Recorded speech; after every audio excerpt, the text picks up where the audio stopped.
Welcome to Bridges to Co-Housing, Housing That's Fair, a virtual roundtable engaging leaders in the co-housing and related movements to explore what's possible in bringing greater affordability to co-housing. I'm Lotus Thomas, Director of National Programs for the Cohousing Association of the U.S. And to get us started today, I would love for everyone to take a moment to reflect on three things. The first is what hopes you have for affordability in co-housing. And just take a moment to imagine what could be possible. The second is to notice any fears or limitations that arise when you are thinking of what's possible. What is in the way of affordability in co-housing right now? And the third is, what are your intentions for this event today? What would you like to gain, offer, that would make this a successful experience for you today?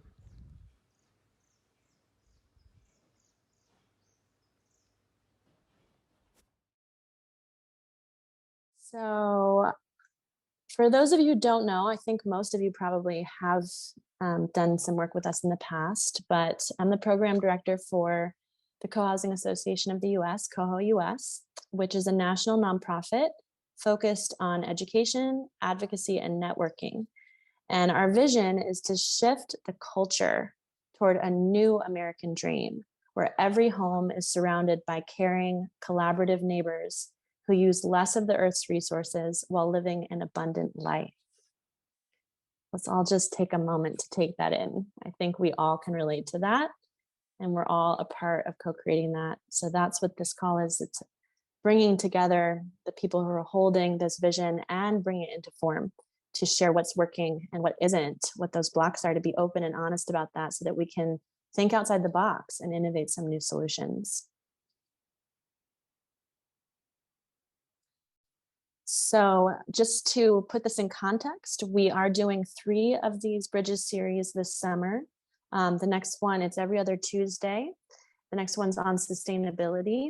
And so far we have Eric Bonnet and Sky Blue joining us, though we do have some others. So if that is a topic that you feel you have some great best practices and case studies you'd like to share, we'd love to talk to you offline about that. And you're welcome to email me and let me know what you'd like to present on, or of course be part of the roundtable for that as well.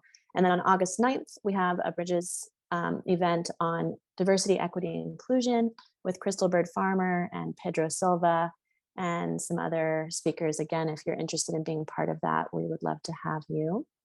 And we're, as a nonprofit, only able to do what we do thanks to our association supporters and our partners. So just a shout out to our sponsors down here, and particularly Cohousing Solutions, which Katie McCamant, who's speaking today, is one of our core champions, as well as Jim Leach with Wonderland. And all of our sponsors are playing huge roles in this movement growing. And so we hope that you'll check them out through our website and also at the upcoming conference and all the other events that they're part of. So just briefly wanted to share what the vision is a little bit more of the Bridges to Co-Housing series. It's based on something called Theory U, which is a transformational change process, where we're really at the top of the U on the left here, where you see this I, we're looking at what's going on in the current situation. And in a normal way of thinking, they call it reactive decision-making, it's just a straight line. Everything is the status quo the way it is, and then we just do the thing that's the normal pattern. But with Theory U, we're actually going through this inquiry process where we're identifying what we already know over here, and then we're getting to this open-minded, open-hearted, open-willed space of listening, where then we go up the other side, which is the new possibilities that we can co-create and prototype and innovate. So that's what we're doing here today. And I like to emphasize that we really want to hear diverse viewpoints. Some ideas that come up may not fit within what we know of as co-housing, and we're open to just hearing that, because we're not making a decision today. Today, we're just getting a pulse for what's possible. And potentially leaving with more questions and ideas than any, definitive outcomes. And yet what we're going to do with this, what I put here in the 5th goal, is we're actually going to document this, both with recording it right now, as well as the notes that we're taking from this, that we're going to help that inform our future programming with Coho US. And I also wanted to quote Sky Blue, who, in discussing what we are doing here, we were talking about the challenges, and he brought up that the same reason we are seeking belonging prevents us from experiencing it, that there are these sort of systemic challenges that co-housing is attempting, or community models us, or limit us from being able to fully embody what we're going for. And that, the definition of insanity is trying to use those old systems to create something better. So let's join forces to actually create systemic change. So with that, this is just the overview of the format for today. We just did the intros. We're leading into best practices from some of the leading pioneering experts in the co-housing movement, as well as affordable housing. Eve Stewart here with affordable housing. And then we'll have question and answer for the panelists, and then a roundtable where we'll first go around, and those of you who said you'd like to share, we'll give you anywhere from a couple minutes probably to share just a little elevator pitch about what it is that is the best practice that you're representing. My personal journey in co-housing, actually, I have this first panelist to thank. I was moving to Boulder, Colorado from California, and I am a single mom. I was with my elementary school son, and Boulder is a really expensive place to live, and I didn't really know anyone. And I looked up co-housing, and there are amazing co-housing communities, thanks to Jim Leach in Boulder. Jim is a developer who is incredibly committed to values-based development. He breaks the mold of traditional developers, and he's on the board of Coho US. And because of his work partnering with affordable housing groups in Boulder, there was actually an affordable unit at Wild Sage Co-housing that had a rental in it that I was able to move from the West Coast right into co-housing, right into community, to actually have affordable housing and to have accessibility. So Jim, thank you so much. I'll hand it over to you. Thanks, Lotus. That's a good introduction. And I like the idea of taking a very creative approach to this, because it's a challenging problem. Just affordable housing in general right now is a difficult issue, and especially home ownership models, which are tough to create in any housing community, but especially tough in co-housing. And we did a presentation or a conference like this last October with a lot more speakers, a longer one on affordable co-housing. At that conference, Katie and I and Brian Bowen and a representative from our Boulder housing office, as well as one from Habitat, I think, did a program. That's on the, that's in the co-housing website. So all you that are partners can access that. And I really recommend it, because it's, it was the latest and greatest information as of last October, and we're trying to build on it here.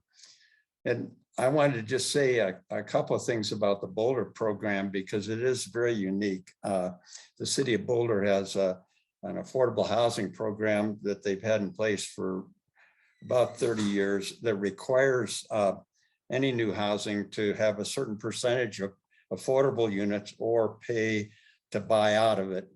And most developers pay, and they collect a lot of money in the millions that then goes into mostly rental housing that the City Housing Authority and other not-for-profits develop.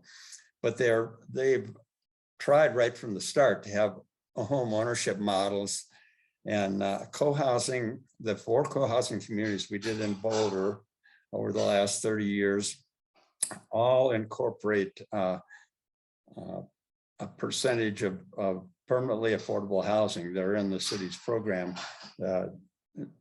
They vary from 30 to 70% of the units are affordable. So we've really been able to accomplish that, partially because of the city program, and then a lot of other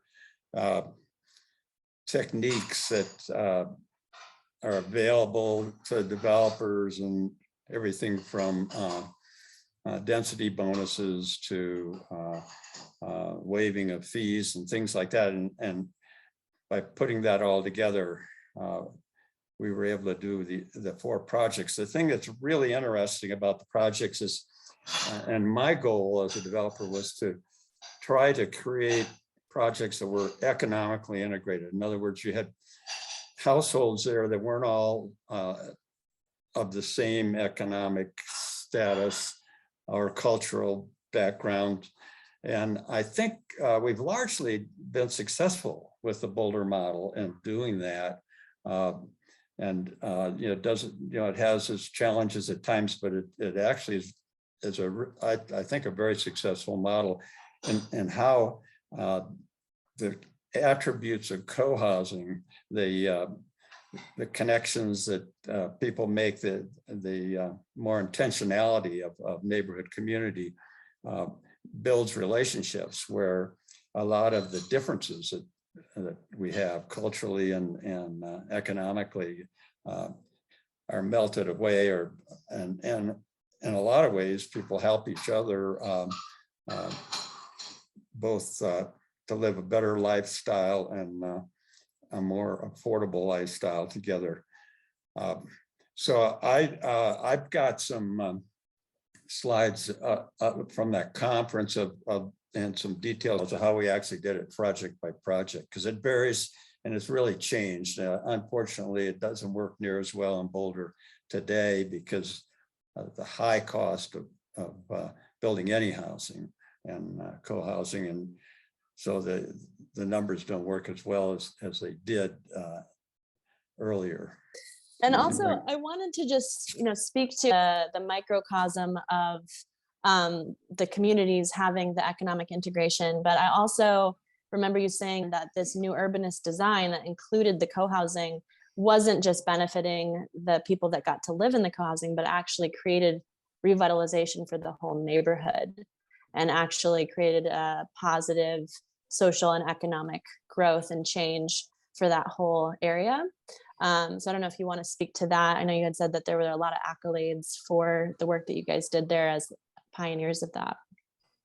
Yeah, that you're talking about the Holiday neighborhood in North Boulder, and it is an interesting story, and it's a model neighborhood for actually for new urban development as well as affordable housing, because it was an old drive-in theater site, and along with at the north edge of Boulder, and it was up for sale, and a big Costco or Sam's Club was going to buy it, and some of the fathers of Boulder didn't think that was a great idea. And so the Boulder Housing, the city actually backed the Boulder Housing Authority to purchase the site, and then turned around. It would have normally been typical suburban zoning, residential, about 4 units to the acre. They doubled the density and made it 10 units per acre in return for a commitment that 40% of the units on the site would be permanently affordable. And then the Housing Authority did a real super job of planning it using new urbanist model. So it's a mixed use project with commercial and residential. We have some stores and restaurants, and a number of different local developers, including our company, Wonderland, were given pieces in there to design and develop. And we developed the 2 co-housing communities, Wild Sage and Silver Sage in there. Yeah, so that's the Holiday neighborhood. And you can see we're Wild Sage, which is a 34 unit community with 14 of the units permanently affordable. And in Silver Sage, where I live, is across the street, 16 units with 6 of the units permanently affordable in the city's program. Wild Sage is really unique in that 4 of the units in there were done in partnership with Habitat for Humanity. So we were able to reach way down into the like 60% AMI, 80, median income families, and there's a lot of interesting stories around that. So these 2 projects are exemplary in terms of affordable housing. How do you do that? Well, there's a couple of things that we're working in favor here. First of all, because the housing authority owned the site, they could then price the land so that in essence, we weren't paying for the site under the affordable units. In other words, we got a discounted price on the 2 co-housing sites that would be fair for the number of market rate units in there. By doing that, we were able to build the affordables, which are generally somewhat smaller. And you can see here, this is Wild Sage. And we had some units that were carriage houses over garages. They were the smallest units. They were little 1-bedroom units. And then we had what we called stacked townhouses, where these are actually 4 stories. 1 story is mostly underground. It's daylighted basements. So this first floor is the main floor of that unit, and then the bedrooms are downstairs. And then above it is a unit that has 2 floors. It's bedrooms above. So we were able to create units for families, like the Habitat families, at probably the lowest cost, and yet had this, at least 2 bedrooms in them. Some of them had 3. And I think that those are the kind of things that you have to do in order to really be able to integrate the affordable housing. It's unfortunately now there's not enough of it costs so much to build housing that it's hard to put together enough money to build the affordable units like we did with these 2. The other thing I wanted to show was go back to the early days. Years ago, this would be over 30 years ago, before the city's current program, which required that all affordable housing to be deed restricted, which means you on resale, they can only appreciate a fairly modest amount, 2 or 3% a year. We did a project in Boulder that on a piece of ground that was going to be residential. It could have been divided into 1/4-acre lots. And instead of doing that, we talked the city into letting us do it at 10 units the acre. So they're basically 10th acre sites, a very creative site with these little cottage units that were 3-bedroom houses with a pedestrian street running through the middle that people parked off from. And at that time, those houses sold for around $30,000 a piece. But because they weren't deed restricted, today I went through there this week and there was one house that was for sale. It was over $1 million. So that's what it makes it challenging, because that's where the Boulder market is. And people haven't added much to the houses. They've they've obviously kept them up and fixed them up. But so the next project that we did in Boulder was after the city got smart and deed restricted their units. And the Nomad co-housing is pretty close to 30 years old. This 11 units on a little 1 acre site that it was actually even a little less than an acre. And we'd been lucky to put 4 houses on there. It was an odd site that was surrounded by city, but it was still in the county. So if you brought it into the city, you had to comply with the local zoning and pay for the affordable housing. Well, we talked to city, worked with them into doing 4 market rate units in these townhouses, and the rest of them, 7, are all deed restricted affordable units. And that project has done quite well through the years, and is an interesting mix of different household types. And I'm going to show you the next evolution. Silver Sage affordable units. We were able to do 2-bedroom units. Silver Sage is a senior community, and we were able to do 2-bedroom units, about 850 square foot units, and meet the city's requirement. This was 15 years ago, and they sold to a mix of low and moderate income buyers at prices that were around between 150 and 250, whereas the market rate units were started at around 400 and went up 7. And today the market rate units go from the resales have been at 7 to over $1 million, and the affordables haven't come back up for resale very often, but when they do, they would be still in the probably under $300,000 or $400,000 range. So the city's program really works.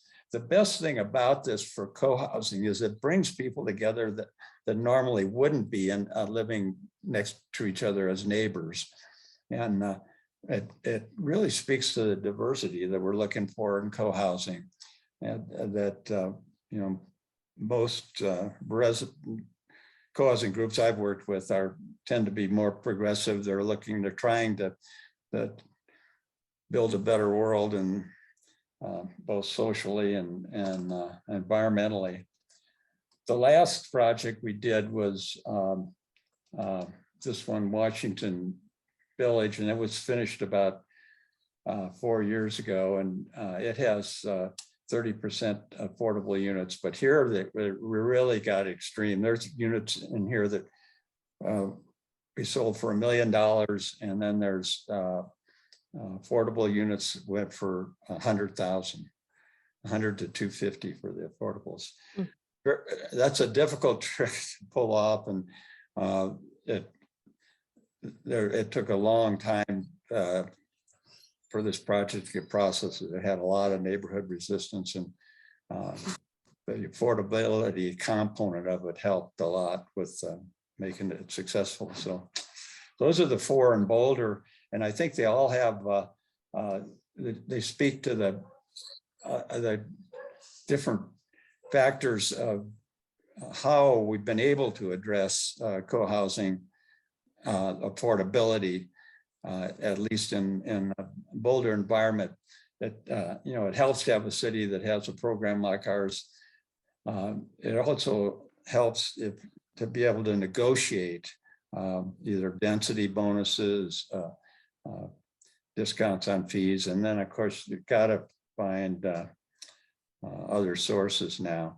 And when you were talking about dreaming, what's your dream? Mine would be that somehow our federal government would figure out, or maybe the state government, how low-income families could have a grant that would enable them to buy into a co-housing community, and that would they would have those funds, and then maybe they would have to return a portion of it when they moved out, or turn it to the next affordable unit. But so far that hadn't happened. So Katie, it's been my partner in a lot of co-housing adventures through the years, and probably knows more about this issue than anybody else. She's really in the trenches with several communities, and they're all fighting affordability and try and figure out how to be inclusive with members that are struggling to get into their communities. So I'll turn it over to Katie, and then I think Katie will introduce Eve. So yeah, so tagging on to Jim and I've spent a lot of years talking about this stuff. You know, I've worked at co-housing from a lot of different directions, as an architect, as a developer, as a development consultant, trying to figure out how do we get more affordability in it. And it hasn't been easy. And if anything, I would say it's gotten harder. So I had to laugh at the name Housing That's Fair. I just say straight up, housing's not fair. There's nothing fair about it. And unfortunately, we are really working within this larger context of housing. So, you know, I think a lot of people think, wow, if we just got the developers out of it, took that profit out, that we'd be able to build a lot more affordable housing. And especially right now, where there's a lot of talk about, you know, why are they only building for rich people? And I can tell you, as someone who literally is in the numbers on co-housing budgets every day for the last 30 years, it's that the reason developers build what they build is it's the only way they can make any money. There isn't, you know, the numbers of what it costs to build housing are really challenging right now.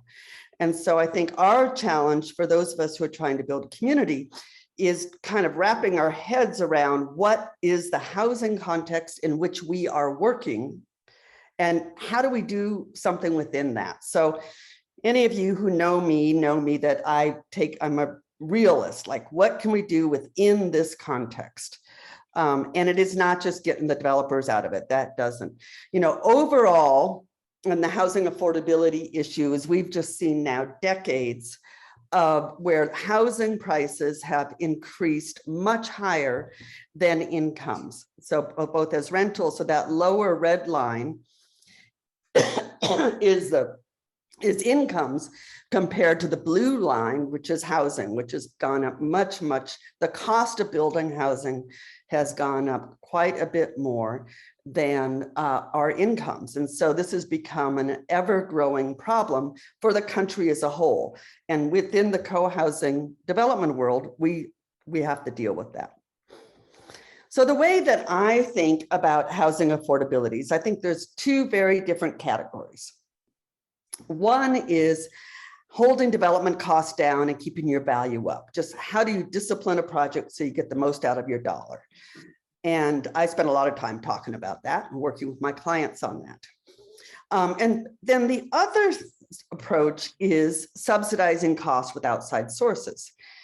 And I think those who are not in the housing world are often surprised to realize that actually building affordable housing, which is subsidized, is actually more expensive than market rate housing. As an architect, I did a whole series of projects with Eve, who will be talking on this session here, of a tax credit affordable housing projects, as well as doing co-housing side by side. And the cost to build the affordable housing projects is actually higher than market rate projects. That's because of regulations and a lot of requirements that are loaded on that. But it's not like there's some magic formula out there where there's somebody who knows how to build cheaper. It's really a question of where do the subsidies come from. So the other thing that is sort of the basic arithmetic of building co-housing is that we're not the cheapest thing to build, right? The arithmetic is you add the common facilities in, and we're building in the realm of housing development, we build relatively small projects. You know, your typical co-housing project, 25 to 35 units, is much smaller than what the big developers are building. So it's very difficult to compete on cost with someone who's building 200 units, right? So either the big subdivisions or even the apartment builders today. So then let's look at subsidies, and Eve will be talking more about this. but to sort of orient your world into the world of subsidies for greater affordability. The whole subsidy world really runs on AMI, which is average median income. Housing, the HUD, Housing and Urban Development, the federal agency, issues every year median incomes for every county in the country.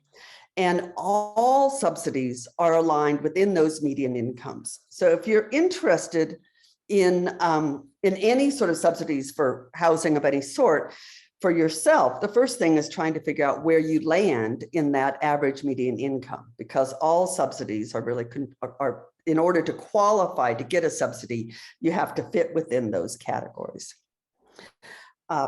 Eve will be talking about tax credit rentals, which is the large majority of affordable housing built in the United States today. I'm not going to touch that. There are sometimes local first-time home buyer programs. Those really vary local. And every once in a great while, a co-housing community can get a grant. But those, again, take a lot of work and very hard to find. But that's sort of the, there's just real limitations on the amount of funding available to make housing affordable for more people. The number one way that we've been able to integrate more affordable units in co-housing is called inclusionary zoning. It's very common in California, and you can talk about all the ups and downs with it. It's endlessly debated.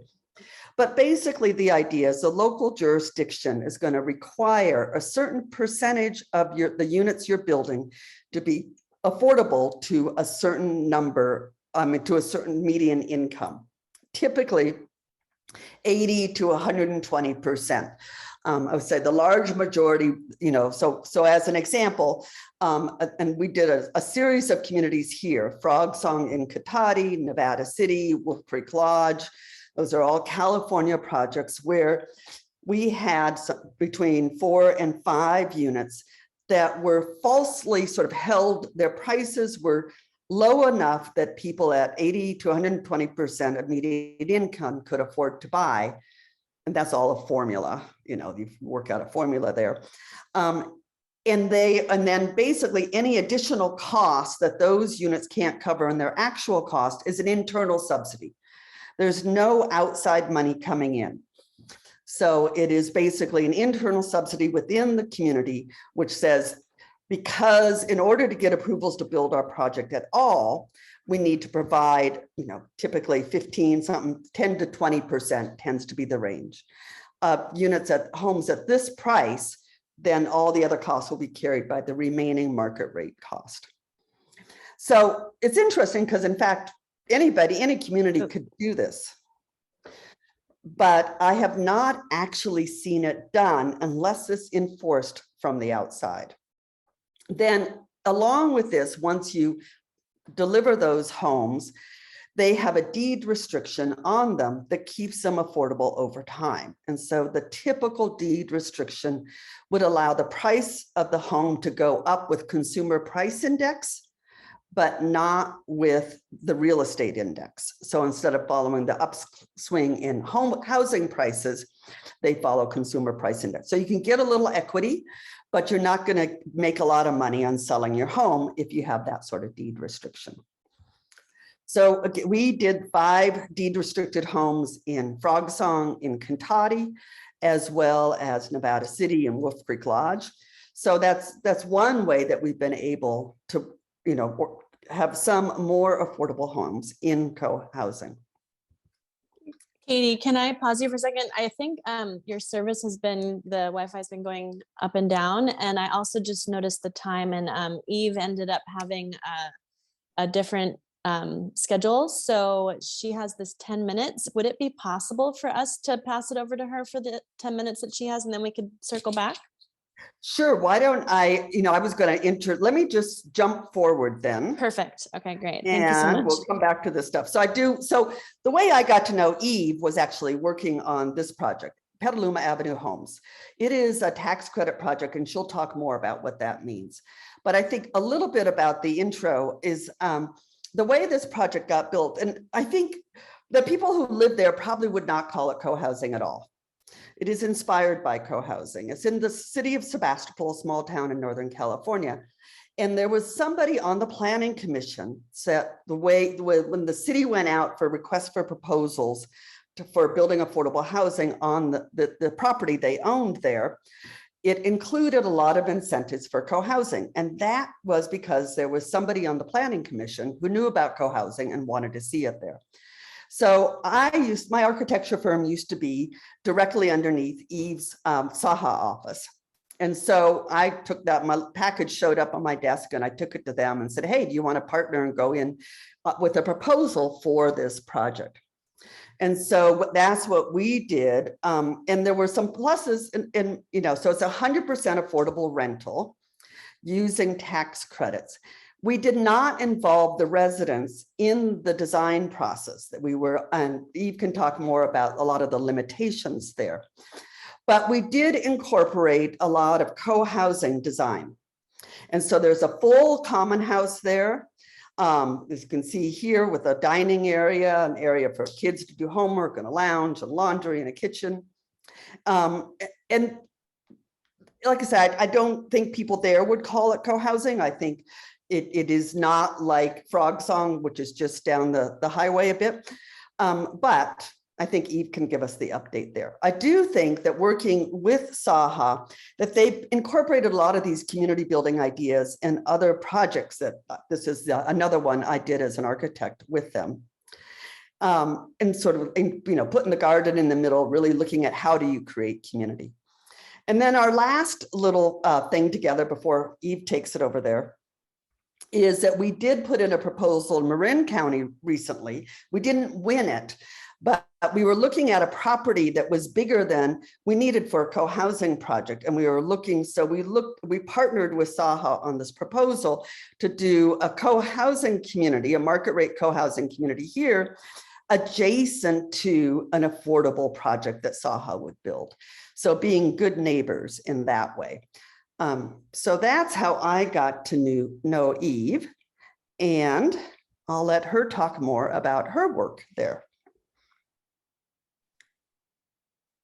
Well, thanks, Katie. As Katie mentioned, my organization, we're a nonprofit. We are we focus on rental housing that is all below market. So generally subsidized below, it's all under 80% AMI. When Katie mentioned that, I'll get back to that. But most of our housing is really below 50% AMI. So people are making half of the median in any given area. And we've done a number of projects. As Katie mentioned, we worked together on Petaluma Avenue Homes. I think that was like at least 10 years ago. And one of the things that I think, we do in our housing, but it was really enhanced by the collaboration with Katie was, this idea of community. You all understand that really well. But, making sure that we design spaces for people to come together, to interact, to get the parking out of the middle of the site plan and replace that with green space. And so at Petaluma, I'm sorry I don't have any images of that project. They were Katie's slide deck, but it is a really beautiful building. We had limitations about working with the occupants in advance. Let's see, what is the best way to do this? I think I'm going to tell you a little bit more about like my world of tax credit, affordable housing finance, and then sort of explain what worked and what were the limitations at Petaluma Avenue, and what's kind of kept us from doing more of this co-housing concept. So I'd say on the plus side, here's an example of a building we just finished in also in Sonoma, in the city of Sonoma, in Sonoma County. And you can see there's just a lot of similar elements, right? We have the central play space, the very spacious common house, whimsical play areas that are, I think really fun and for the kids. And then, some of the design elements along the edge of the site plan, like really trying to mimic a single family rhythm. This is very low density project. We're at like about 25 units per acre, 48 units total. So not co-housing, but a lot of the design elements are similar. And then I just wanted to, for contrast, show this very high density senior development that we finished a couple of years ago in Oakland, we're over 100 units per acre here. And but we still have some of these same elements, right? Like trying to have lots of green space, having this large spacious common areas that connect to the outdoors, places for recreation and interaction. And we do provide a lot of on-site services for all of our residents that can range from community building activities, potlucks, movie nights, art projects, storytelling, to more intensive services for folks who have special needs. So a lot of our folks have case management issues, they may have health issues, and so we help coordinate their service and kind of that higher acuity realm as well. Okay, so getting quickly to this idea of AMIs. So I just pulled, probably the labels are a little small. Well, let me go back. Some representative AMIs from kind of around the country. And this top of the bar is the 100% AMI. So if you are at the midpoint of all the people who make less and all the people who make more in your region, you are in this green, top of this green zone. So in San Francisco, you can see the median is pretty high. It's over 160,000. That's for a family of 4. And then other metro areas, you know, it varies. Atlanta, median's 96,000. Denver, 117. It's getting pretty expensive there. And then Philadelphia is 105. But the folks that we're building for in this tax credit housing are typically going to be less than this kind of bright green line, right? So again, in the San Francisco Bay Area, it's pretty high. Family of 4, 83,000. That drops quite a bit in Atlanta to 48, and then Denver, 58,000, Philadelphia, 52,000. So those are our people, basically at that 50% AMI level and below. And as Katie said, you know, construction costs gotten very high. I mean, we're seeing our costs ranging from 600,000 per unit in a family building. So that would have a high percentage of 2 and 3 bedroom homes. In some cases, it's close to $1 million. It really depends on land costs, on permitting and impact fees of certain jurisdictions. We've seen very high insurance costs. We do typically have to pay state prevailing wage, and we also have high union participation on our jobs. So that can also really increase just the hard costs that we are experiencing. Okay, I'm trying to go to the next slide and it doesn't look like, oh, there we go. Okay, so our subsidy sources are this tax credit program. It's a national program. I'm familiar with it in California because that's where we work, but it's available in all states. And again, you have to serve people at 80% AMI with an average mix of 50% AMI. So it's people at the lower end, and it has to be rental housing. It doesn't pay for all the development costs. We combine tax credits with state programs that in California are structured as, you know, very minimal. They're loans with a 55-year term, very minimal interest payment. And usually we're targeting special groups with that or other policy goals, you know, such as projects that are transit oriented, so they'll reduce greenhouse gas emissions, for example. And then lastly, we typically also need some support from our local jurisdiction, our city or county. Sometimes that can be a land donation or other sources of funding from impact fees. Jim mentioned a lot of cities have impact fee programs. Sometimes they'll do a bond measure, and those get structured as long-term low interest loans. And they come with a lot of compliance and restrictions. So here it just gives you an idea of like roughly how we're financing. We can support a small mortgage, but the majority of our funding is going to come from a subsidized program. So what this kind of all translates into some challenges when we set out to do Petaluma. There are a lot of things that didn't quite fit the molds for co-housing. You know, biggest thing is it's a rental model, which it seems like typically co-housing is an ownership model. We have a lot of public funding, and so there's a lot of compliance and regulation.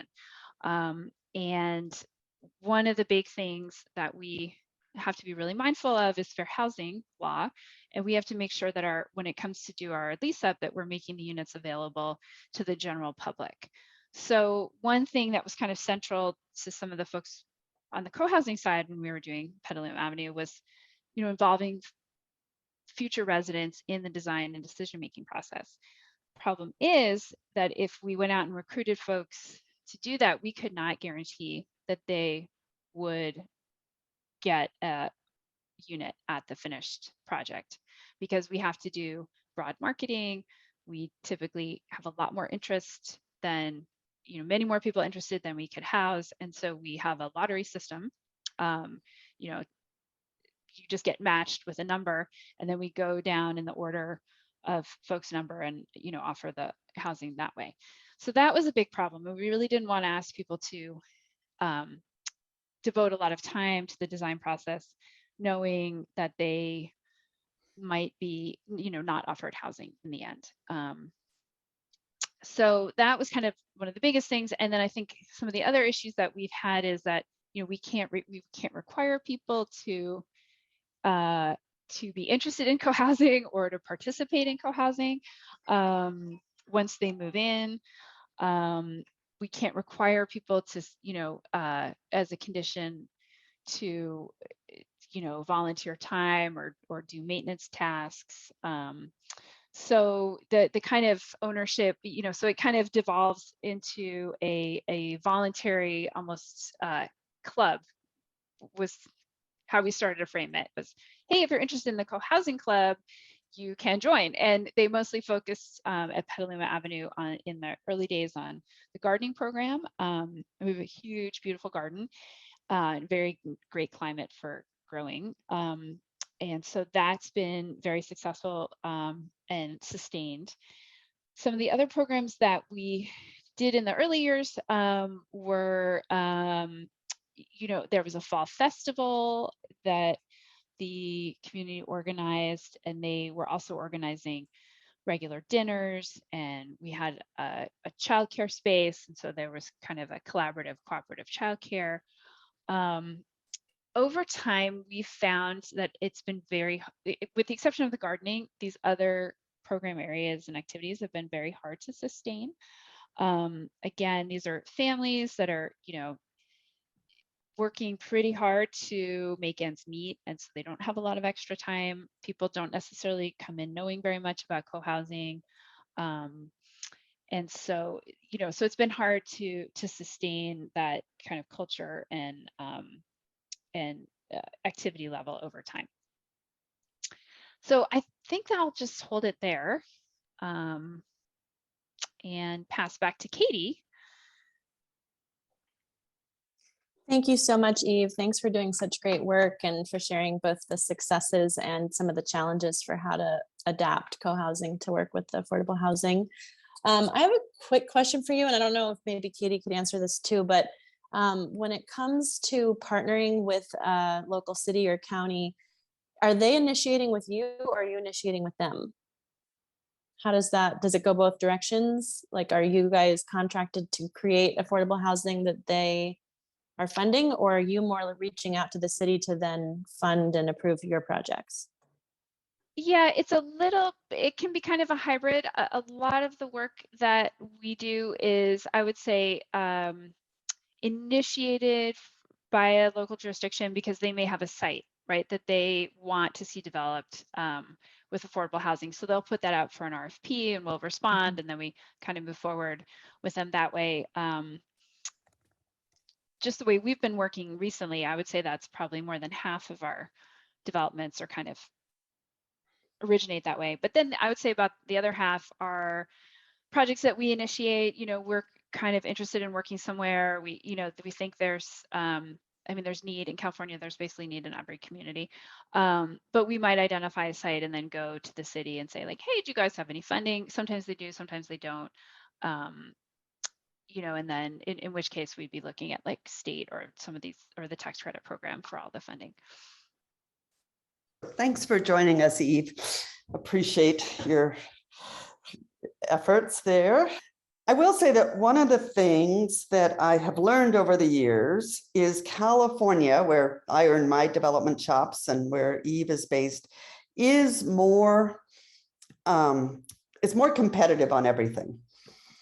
And so one of the things, I often get very, very discouraged about what we can do. And, you know, Eve kind of underplays how difficult it is. I mean, when they're going for tax credits, it's very competitive. You have to offer a lot. And I'm guessing Eve, in almost all cases, the city or county has to come up with land. So it's but I have found that as I work all across the country now, and particularly smaller states or where there isn't such a well-organized affordable housing development world, there may be more flexibility.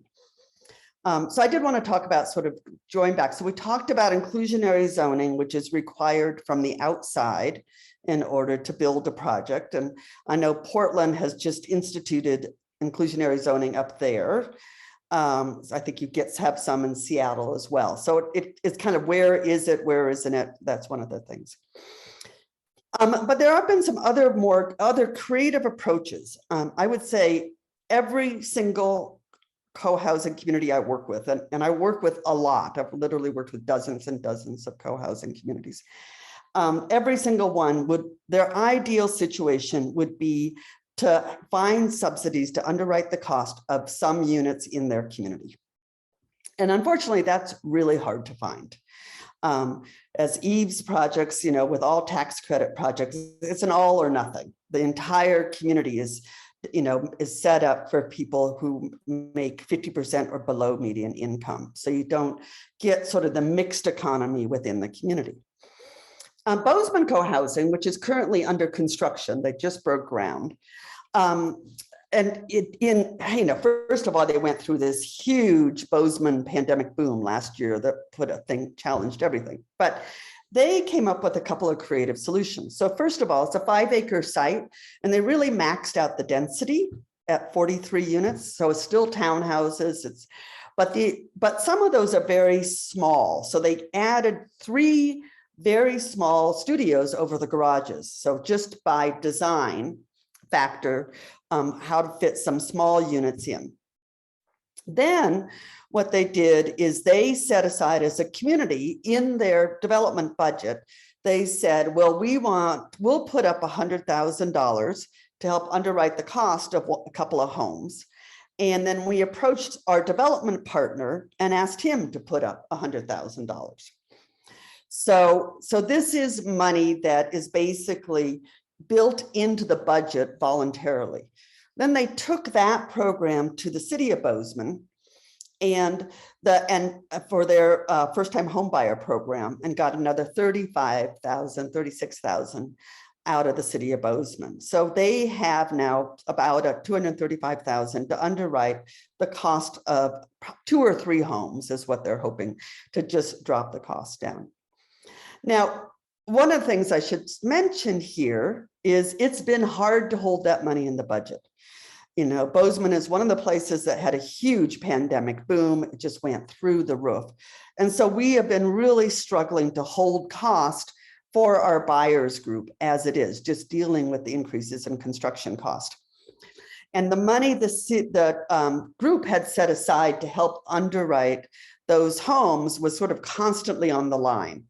So far we've held it, but it did not happen casually. And every time the group was facing a price increase on the market rate homes, it comes up again. It's like, well, this is a volunteer program. Maybe we don't need to do that. Maybe we can't afford to do that. But so far they've been holding it to help. So again, totally private initiative, a little help from the city, but a way to help some other people buy in. As I've mentioned to this group, I actually think they have a much bigger question after move-in because of the Bozeman boom. I think the big question is what happens at resale. So we've worked really hard to help the existing group still be able to afford the project despite the construction cost increases of the last 2 years. But people can move in and flip those houses and sell them for $100,000 more, probably right out of the gate. given the Bozeman market. So, and then, you know, there's a whole discussion around that. I mean, this is market rate housing. Nobody helped these people. Do they have any obligation to the next people? You know, it's a big and complicated issue. And I think, you know, that we have this ideal about affordable housing that somebody else is going to bring the money in to help us, you know, help people afford this, but not us, not me. And I've actually ended up where it really is about us and what we can do privately, because what the government can do is so limited and has so many restrictions that it's actually hard to get it to work within the co-housing model. So another, and this is, this I have to say was a miracle. So I was a development consultant to Germantown Commons in Nashville. And I hesitate to even show this to you because it's so unusual, but every once in a while miracles do happen. So we were lining up the construction financing, getting this project under construction, and Diana Sullivan, who is the local organizer of this community, contacted a bank foundation, and all of a sudden there was a couple $100,000 to underwrite the cost of a few units. That is really, really hard to find, but she found it. So, you know, every once in a while, miracles do happen. Some of the other ways to think about affordability that are in the private sector that any community could do is one is the idea of suites in a shared house, actually designing a house that's meant to be shared. This is the floor plan that Chuck Durrett did for the Vancouver Eco Village up there. No, what's it called? Anyway, the north of Vancouver. And they did build it. It does exist as part of the community. So this community, there's only one of these in the community, but it's 4 bedrooms, each, you know, a decent sized bedroom with your own bathroom. And then you share the kitchen dining area, as well as the larger community, all the community facilities. This is owned by several people in the community as in essence, an investment. And so the rooms are rented. I've had a lot of conversations with communities about doing this as a for sale model. I think it's actually really tricky. I think it works very well as a rental model where people can try it out. And I have had widely varying opinions from community members that have, you know, in this community about how well it's worked. But it is, I mean, one of the biggest issues for housing affordability is whether you're a single income household or a double income household. So if you're a single person looking to live in community and priced out of the current housing market, this is an option. And I think it's also a great way for people to try co-housing. So it is something, you know, we're seeing more of there. What I actually end up telling my clients, you know, I have the lucky job of running often their first time they've ever seen a real housing budget, and that kind of sends everybody into shock. So more than one of my clients I have suggested, have you considered existing housing stock? Because not a new super energy efficient building, but, you know, 1980s condo building. That, you know, that if you started moving people, you don't have to buy the whole community, but if you've got a condo building that's got some turnover, you know, can you start moving your people in when homes open up? And there's actually a really interesting little community up in Calgary where they bought into an existing condo building and got an extra unit there, which functions as their common house. So it's within a larger condo building. Certainly not everybody who lives there participates, but they do have a sort of that co-housing club idea within an existing structure. So if you really want to get to deeper levels of affordability without subsidy, I think this is the way to go, is to look at older housing stock and don't try to bring it up to the latest codes.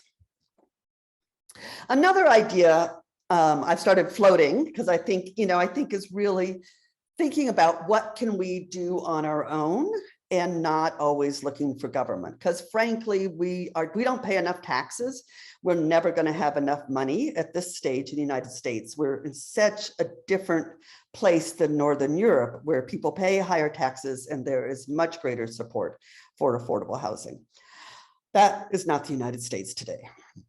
But one of the things we see I think there's been a lot of talk about it over recent years about wealth transfer between generations. And one of the number one, determinants of whether you can buy a home is whether your parents bought a house. If your parents didn't own a house, they didn't pass that down to you. And so it's very hard for new generations to get into the housing market if their family before them was not in the housing market. And certainly many people buy their first home with family help. Well, what we're seeing across the country is an ever greater number of people who don't have kids, and that is continuing to grow. So I'm wondering, what about wealth transfer that's not tied to blood?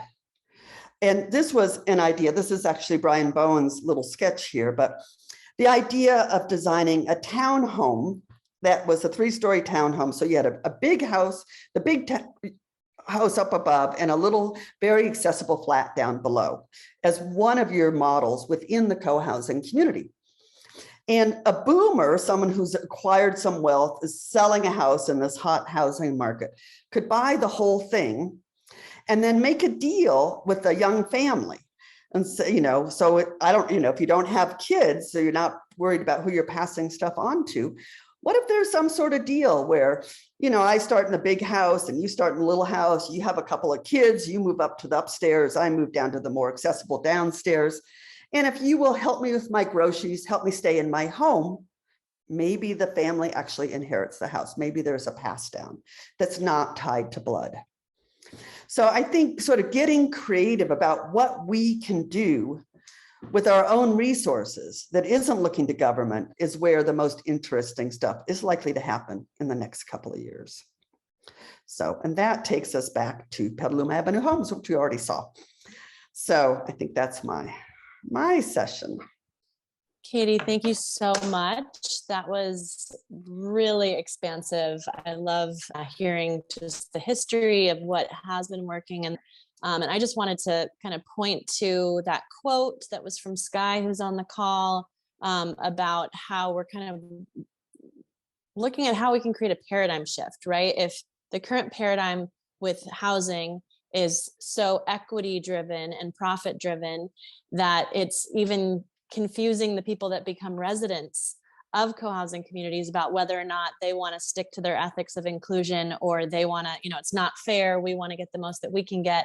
And to me, that's in direct contrast to this last piece that you were just speaking to, Katie, of looking at wealth transfer and intergenerational sharing. And I think that that reflects on a financial level, but I think it also reflects on a social level. And that, we have a lot of elders who are alone and isolated. And what about, the social benefits that they're going to gain by having these relationships with these younger people and younger families? And I think that's one of the things that's embedded in co-housing, but I wanted to speak to that and how a lot of what's being discussed, there's like you really framed it perfectly, Katie, there's like the public sector of the zoning and the subsidies and what government is requiring.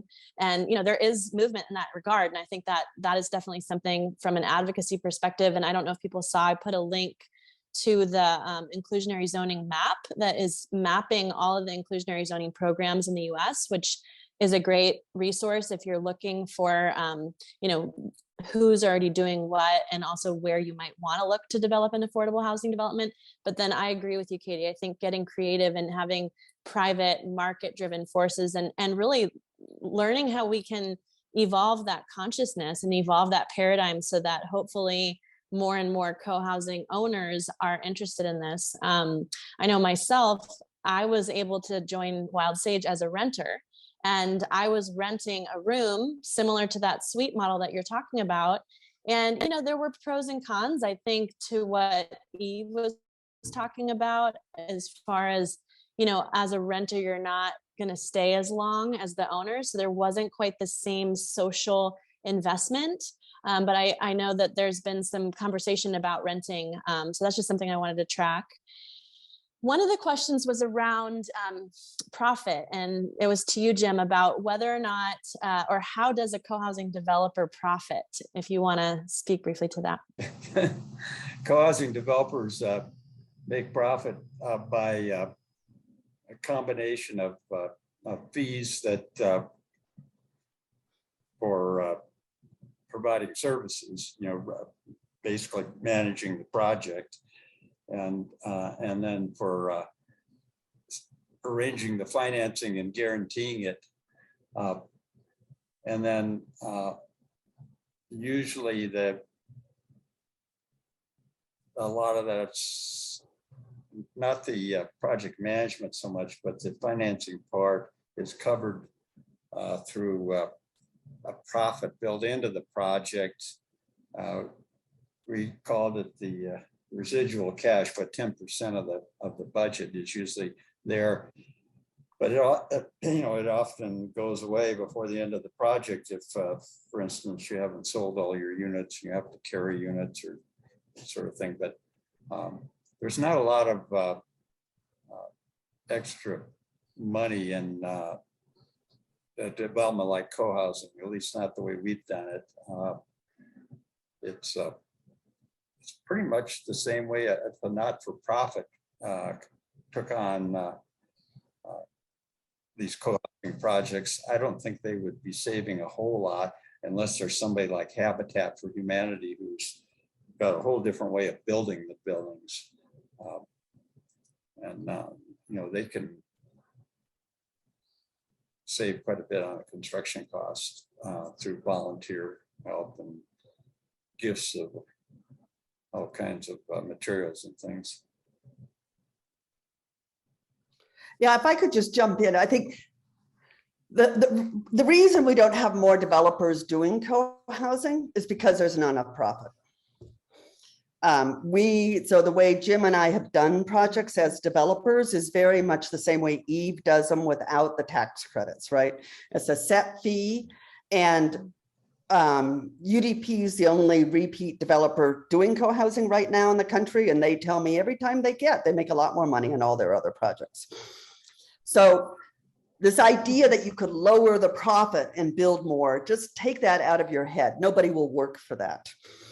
And that's actually one of the issues with co-housing is that there isn't enough profit to attract professionals to work in co-housing. Well, the budget doesn't even change whether you have a developer involved or not. I helped this group in Albuquerque where they're actually self-developing, and I think Katie's done that with several of your projects, and they don't dare budget the project out without that 10% in it, because in the end they get it through their community if it's there and it's a successful project. But it doesn't. There's no way you can lower the prices of the houses by changing how you develop the project. I have a couple colleagues that are from adjacent movements that are on the call, and I think for time's sake, I want to give some of them an opportunity to share. And it's innovative, kind of adjacent strategies. But I'm curious, Glenn, if you're available, if you want to share briefly about the project that you're working on. First of all, I'll say, Jim, I've known you from a really long time ago, and Kate and Katie and in Boulder back, from the 80s when we just first started talking about all this stuff that's emerged and grown. And you guys have done really, really outstanding work in bringing this whole movement across the country. So I just want to honor and appreciate everything that you guys have done. So it's like awesome. And so what I'm looking at, what we're looking at out here is and really taking this across the US as well. We've got 2 3D printers reserved, one for mainland US, one for out here in Hawaii. And looking at how as a foundation, can we become our own development company?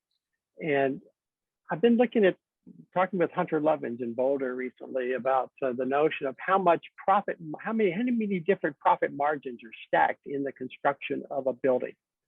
And there are hundreds. And these profit margins, there's just so many of them that it's a big contributor to the cost of housing and housing projects. And so what can we do to reduce the number of margins and bring a new technology or additional technology to the package, such as 3D house printing, such as hemp-based construction materials, and having employees together in our company that actually do most of the labor and pay sustainable wages based on the MIT Sustainability Living Index in various zip codes, and look at how we can really reinvent the idea of how we develop these things and get the investor out of the housing market altogether. So working with another nonprofit here on Kauai, PAL, which you're familiar with, Lotus, with Larry Graff, who's part of our team, and I'm part of his team. We've just gotten a $5 million donation from a young couple that has no restrictions at all. And we're building housing there that has no relation to government subsidies, but will end up being affordable, permanently affordable housing for people. So I don't know, we're just envisioning new strategies of how we can make this work, and watching for magic to unfold and how it's going to happen, So looking at creating a development fund so that we can be regenerative in nature and build housing that's more sustainable. That, out here in Hawaii, we need to build for 200-mile-an-hour wind loads, and probably less than 10% of our buildings are built that way. And so we've got a lot of work to do to figure this out. And so I really appreciate, Lotus, you inviting me to this, to reconnect with Katie and Jim and this conversation, because we can build rental properties, I think, but what's the constitution that people have who come to live in these properties? How is it we create the covenants that allow the diversity, both age and income-wise? And so I think we can build these properties and rent them at below AMI as a sustainable strategy, but have them available to anybody who's, in our case, maybe lived on Kauai for 10 years or more. And so looking at diverse, bringing together a community of diverse income, diverse everything, that would be a lot of fun. So that's probably enough to talk about right now. Thanks, Lotus. Yeah, thank you for sharing about that. So to liken it to what we've heard about, it's similar to SAHA, what Eve was talking about in terms of a nonprofit housing developer, but it sounds like you're also focused on really integrating as much of the development process under that umbrella so that you're cutting off the profit margins and also using innovative technologies for lowering the construction costs. If you have any links that you could post in the chat window for the 3D printers, if people are interested in that technology. There's a company in Austin called Icon that is developing housing. Most of their housing is being built outside the U.S., but a little bit in Austin. And recently, Habitat for Humanity has built a 3D home in Tempe, Arizona, and another one in Williamsburg, Virginia. We have members of our team in the one in Virginia. I have an example for you on probably the best that I know of anything going on right now in the United States, because everybody's trying to solve this problem and been doing it as long as I've been in the development business. But our local Habitat is partnered with our housing authority that bought out an old trailer park, and they're replacing the trailers with small homes that they're building, Habitat's building, but they've set up a factory to build the homes. That's it's off-site, but it's here in close by, where they're partnering with the local trade school, and they're actually going to manufacture these houses under a Habitat model. And I'll bet they'll come out with costs that are lower than anybody else on the planet. It just costs so darn much to in the way of materials and everything right now, whether you build in a factory or in the field, and that there's a threshold you can't break through. That's why Katie's model of buy an existing building, you know, that's already, if you look at old apartment buildings, they're selling for a price per unit that might be half of what it would cost to build them anything similar today.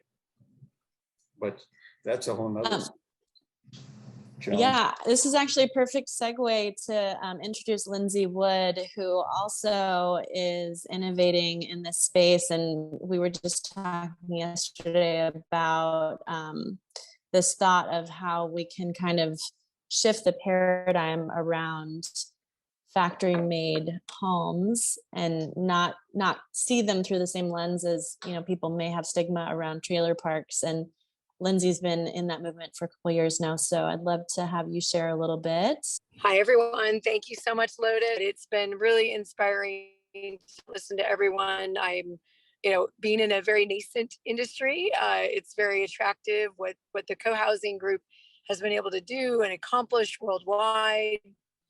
And that was one of my dreams, was to I need to reach out to some other groups that have already been in this space, talking about fair housing, whether there's wheels on them or not. Let me connect. So I'm Lindsay Wood, the Tiny Home Lady, and I am also part of the Tiny Home Industry Association, a former board member, outreach director. I pretty much was Lotus's position in the tiny home world. And I'm seeing a multiple factors, very similar, right? Prices for housing. And there's been such a big demand. Every time we go to a festival, there's one this weekend at People's Tiny House Festival in Colorado. Thousands and thousands of people come out. So many are interested. The big hurdle, of course, is land. But some of the big solutions, and I feel like that's what's really been presented today, is multiple solutions. You know, existing housing. I always looked at suburbia and thought, there's a bunch of houses next to each other. Why can't we just create that wonderful sense of community that co-housing really creates? And I lived in Sebastopol, so I saw the different co-housing there. But tiny homes, you'll either find people that want to go and live on their own land and that's what they want to do, or live in community. And it's tiny home village, tiny home community. We just left an RV park that allows park models as well as tiny homes. So I often get to be the one to teach and educate people about the 4 types of tiny homes. And just, I got to shine a little light on California alone. The fact that we have accessory dwelling unit ordinance, the SB 9 opportunity just came around to transform single family zoning from 1 unit to 4.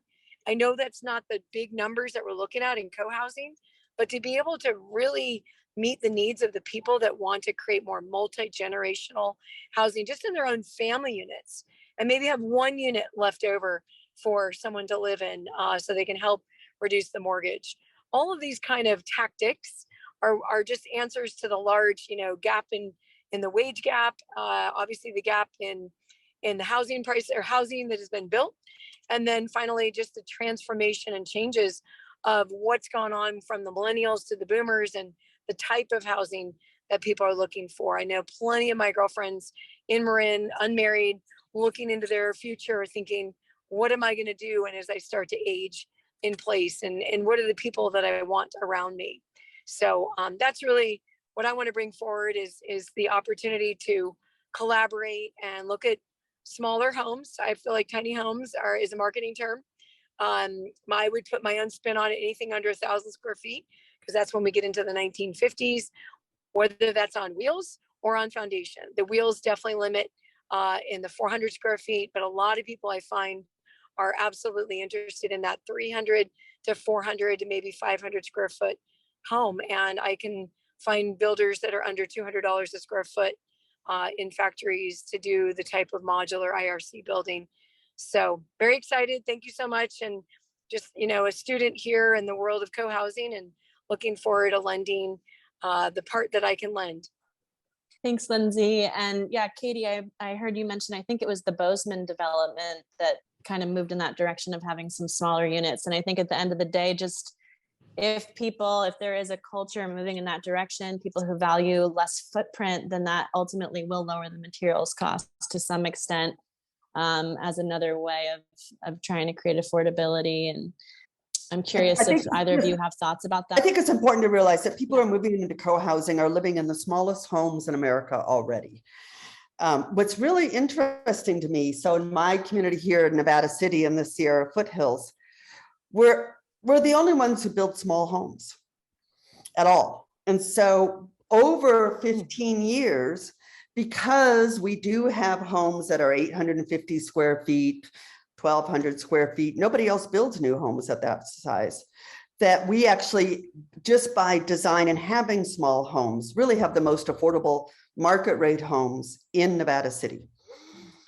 So it's hard to tell co-housers, that tell a couple with 2 little kids that are now working at home that they need to live in less than 800 square feet. I mean, there's a limit here. I think we've already done that. So I find I'm kind of at the limits of what I can push people for to do, because especially compared to the rest of the new home market where, in my county, it's hard to find anybody who's building anything less than 2,000 square feet.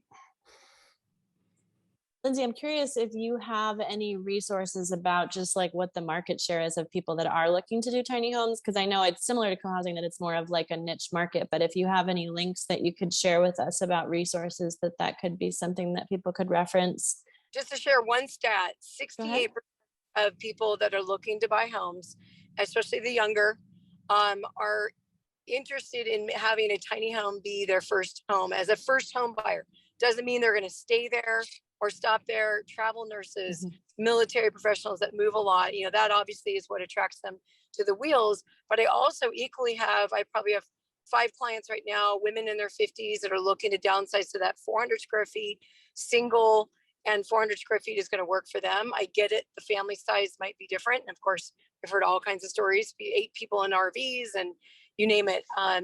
But I would say there's a lot of direction towards that first time buyer that would be willing to, go in a smaller size initially. Yeah, I think actually that I didn't hear you mention that they're mobile on wheels before. And I think that's something that comes up for me a lot with this next generation of millennials, people who are single, even people with families who are digital nomads, and how ownership is sort of a barrier for them to living in community.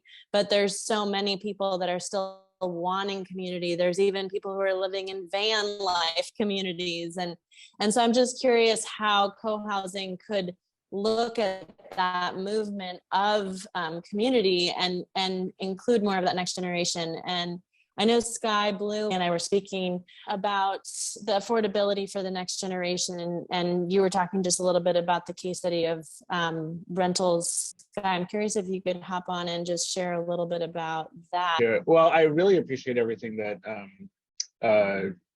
Katie was sharing about rentals and that sort of thing, and I think it sounds like there is more creativity coming in around that sort of thing than there used to be, which is really I'm really happy to hear. And there's ways in which I imagine it could be included, expanded, and also that the whole Brian Bowen's whole thing of how to do the wealth transfer and getting the boomers and the millennials together, I think is really good stuff as well.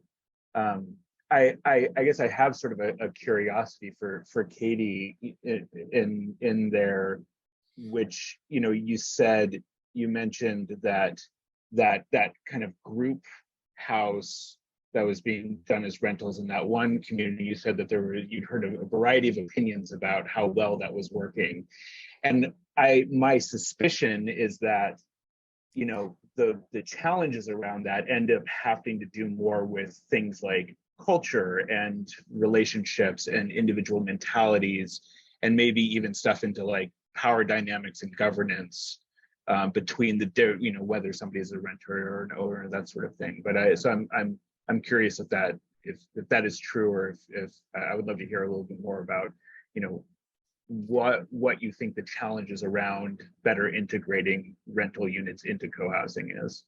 So first of all, almost all co-housing communities have some rental units, Mhm. not necessarily owned by the community, but my community's always had renters. They're totally integrated. I don't see that. That happens all the time. I don't see that. And typically most rentals open up because somebody lived here and then they get a job in Washington, they move and they're not ready to let go of the house. So they, they're not sure if they're coming back. So it goes up as a rental. So people rent rooms from co-housers, people rent whole houses in communities. I think if you took a survey across the country, you'd find that's actually not very unusual at all.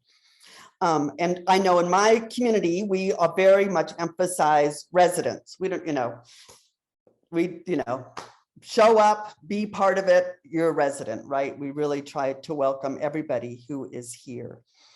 And you had a question earlier I wanted to respond to, Sky, which is co-housing is not defined as an ownership model. As a person who made up the term co-housing, I would say that co-housing is an idea of within a spectrum of all sorts of different kinds of communities.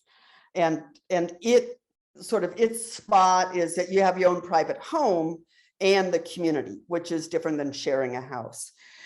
The shared suite model you mentioned, I think what you get into is sort of the shared housing within a community is sort of how many different layers of community are you willing to work on in your day, right? So that's where several people who lived in the eco village with the shared suite said they seemed like they were all caught up in their stuff in their little house and much less involved in the larger community. So I think that is often is like you get these layers of community and, some people can handle all that community and some people are just kind of run out. So, but it is, I think it's really important to realize that through just natural, way people own housing is that there are rentals and co-housing across America. That's not that unusual. What I haven't found is very many people interested in developing and owning a rental co-housing community. And I think that's just the nature of being a landlord with a bunch of organized tenants could be problematic. But, I think you could do co-housing as a rental, the whole project as a rental. It's just a question of who wants to put their money behind it and actually build and manage that. After I moved out of Wild Sage, I moved to a neighboring town and created a co-housing community that was for renters. And I'm happy to hear this clarification because I've also been confused. I called it co-housing house because it was just one house. And I think it builds off of the exact model that you were talking about of not building. I mean, we could build new construction, but doing infill and looking at how we can actually convert neighborhoods. And the neighborhood where I'm recently starting to build a project in Hawaii is amazing. It's in Puna, which is south of Hilo, and it's still very affordable and not a lot of zoning down there. So the neighborhood that I'm in is an eco village, basically. Everyone owns their own parcels, similar to how co-housing does. But we have so many common areas. We have parks, we have yoga studios within the community, and it's the strongest sense of community of anywhere I've lived. And it's just because that's the market there, right? That's who wants to be living there. But I love hearing this. And I really feel personally that my perspective of what co-housing and what co-housing affordability could be is expanded tonight. And there's one last speaker, if he's still available. Joshua was going to share. Yeah, thank you. So a little bit about my background. I've been building custom homes since I was about 15. And so my specialty is in insulated concrete form houses, in-floor heat, high performance, net zero or very close to net zero energy usage. And I've always just worked in the higher end market. And while I was at school for mechanical engineering, I basically came up and I was approached by someone who asked if I could build a home for a whole lot less. And I said, well, possibly. And so I ran the numbers, and one of the major and biggest components in house cost is labor. And so what I was working toward was streamlining a design that you can build a home simpler by using simpler technologies that lay people could install under supervisors. And I found out there was actually something that was like that. Developed by the USDA is a project called the Mutual Self-Help Housing Project, or Mutual Self-Help Housing Program. And what the USDA does is they partner with nonprofits who the nonprofit provides the organization for it, and the USDA does the loan backing to provide a low interest rate loan on this, but it only applies to rural locations. And so they have a map that the USDA that applies for this. And I actually found out about that program by talking to someone who had done it. But essentially how it works is the Mutual Self-Help Housing program has a superintendent who oversees the job site, and then they take the families in that neighborhood. Typically it's 4 to 10 families at a time, and they are the labor force to build the homes. And so one construction expert guides these 4 to 10 families to build the whole neighborhood's homes simultaneously. And the numbers and metrics are designed by the USDA. They're actually pretty intense. I was actually impressed that they got it to run, but the 65% of the home is to be built by the homeowners. So it's a 65% labor input. And of the work schedule, every household is required to put in 35 hours per week. And so if that were, say, 2 parents, they would basically have to work 2 hours a day, Monday, Tuesday, Wednesday, and then 8 hours on Saturday. And that puts them at about 36 hours a week. And so they, and you do that for like 8 to 10 months, and you dedicate to that time frame. And then so basically the superintendent's job is to guide them through that process.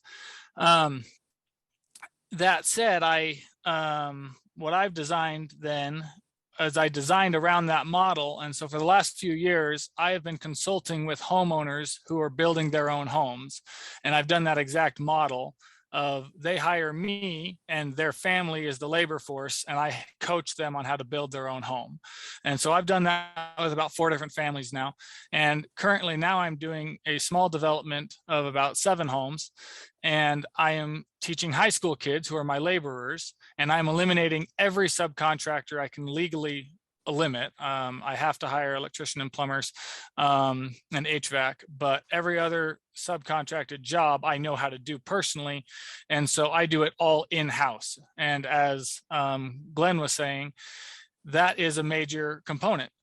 With every subcontractor having to make a living, just how the necessity of how it all works is they get an item. And so for those who aren't aware, this is how the construction program works: is you buy an item, so your supply, you buy that item, then you mark it up, typically 10 to 15%. That's what you refer to as your cost. And then the subcontractor, so the subcontractor buys that item, marks it up 10 to 15%, and then puts on their labor. And so then their labor goes on top of their marked up item. And then the general contractor will find subcontractors to build the project, and then they get that bid back, and then they add their 10 to 15%, and then they take that whole overall arched thing, and then they add their contracting fee on top of it. And there's nothing wrong with it. It's fairly honest. It's just, this is just the nature of how it exists. And so the only way to do that is to bring things in-house. So you can eliminate subcontractors, and you can eliminate this little 8 to 10% profit mark on every one. And by doing that alone with just my high school kids who I have working for me, I'm able to reduce a lot of costs. But if I were to have homeowners who are a bit more invested than my high school kids, let's be honest, in producing their own final product, and as well as they create a community by working together, which is a huge notion, particularly because I live in a very conservative area, and I plan on building in a conservative area. This idea of co-housing is way out of their realm of wheelhouse of any expectation. So most of the people who I would be marketing toward are people who are looking for affordabilities for affordability's sake, not for community's sake. And so you have to engender community by giving it to them first, kind of like the iPhone. No one thought they needed a smartphone until you had one, and then you can't live without it. I think the same thing exists with communities.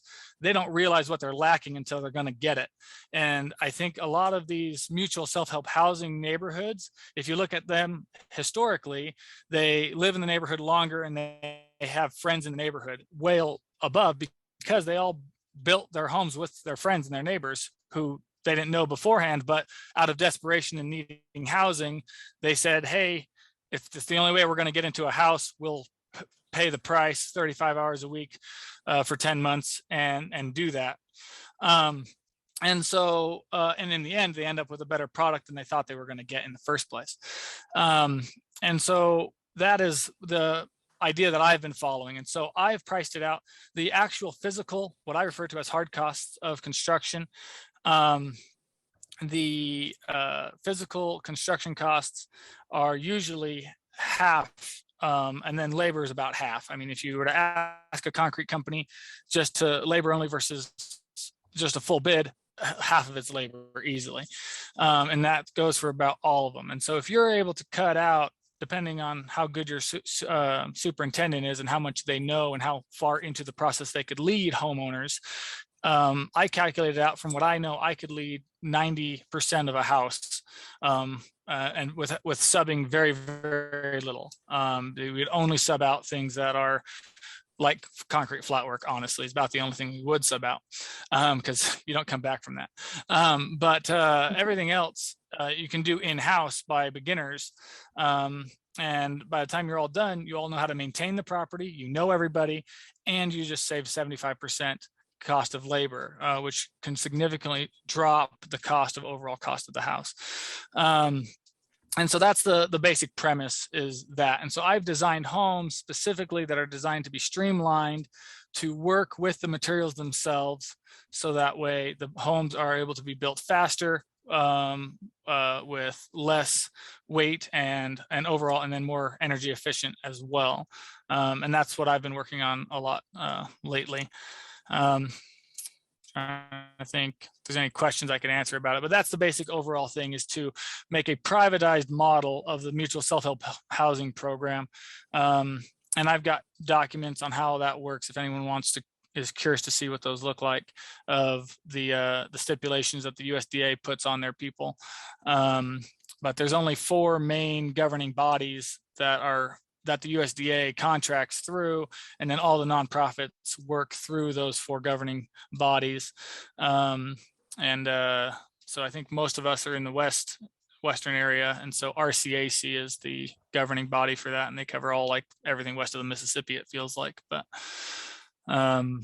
yeah, but I think honestly attacking the labor component is a huge opportunity. So thank you so much, Josh. And if I am hearing you correctly, you're suggesting actually privatizing what that mutual self-help program is doing. And that reminds me slightly of the foundation, like what you were talking about, Glenn, of really kind of doing a lot of the labor in-house. And then someone else mentioned working with, was that you, Jim, mentioning working with the trade school and, actually looking at how to embed it in an educational training program. And also maybe Habitat for Humanity a little bit. Is there a precedent? I know a lot of communities and eco-villages that are being built by the residents and future owners. I see an opportunity for sweat equity with that. Is there much precedent for that yet in the co-housing movement? We would need to organize the whole community around that concept. And so, so I think, I think there's another approach to affordable housing, which is that you say, okay, I can't afford market rate housing here. And what we need a group of people, just as an example, a group of people who want to self-build and qualify in this income range, right? Because that's the combination of things that would then be really sort of, this community is really our number one priority, is about addressing this affordability. And this is our strategy. So we're not going to do those other strategies. We're focused on this. And then go out and find people who had the same, we're in the right income range, because remember, all subsidies, all programs go back to that, if there's any outside subsidy at all. And a bunch of people that really want to, want to build their own, then I think you could do it, right? I think what's hard with many co-housing communities is they want to, most co-housing groups, they don't know anything about housing development. They don't understand the financing. They just want to live in community. And so sort of what I run into is people want to layer on everything into one little neighborhood. And it's a great way to kill a project and never get it built.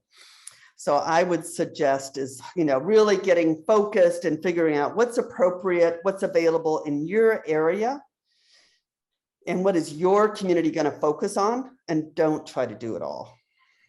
Thank you for your realism, Katie. Appreciate that. And I'm going to just, we're at time, so I just want to share this closing screen with you all.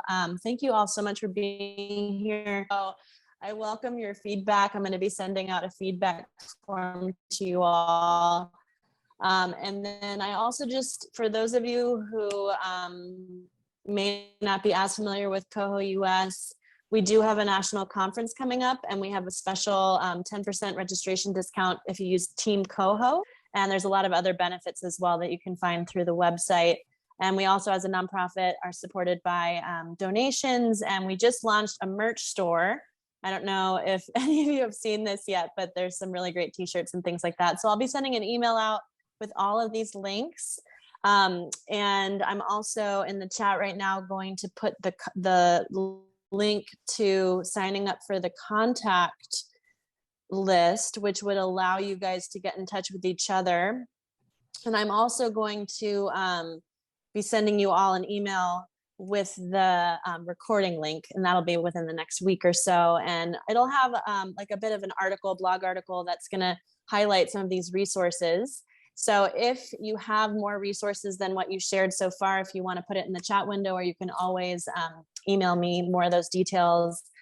But yeah, we are building the ship while sailing, experimenting with this model, and definitely want to have even more interaction. Maybe we'll do more breakout groups next time. And it feels like there is a lot of possibility and potential here. And it's a both and. Yeah, I'm hearing the both and of, specializing and what co-housing has done, which is like create a very replicable model that has a lot of established framework that can be, built upon and have best practices rather than each community having to start from scratch. And I saw Glenn and a couple other people asking about what are those social agreements. And that's one of the things that co-housing has done really well. That's not the topic of this particular conversation, but that's a huge focus of a lot of our past programs and what's happening at the conference and upcoming programs. So stay tuned and join our mailing list for that. And then also, the expansion of what's possible and innovation, and looking at how we can adapt co-housing to also reach more people and have the impacts that we all care about that brought us all here. So thank you all so much for taking your time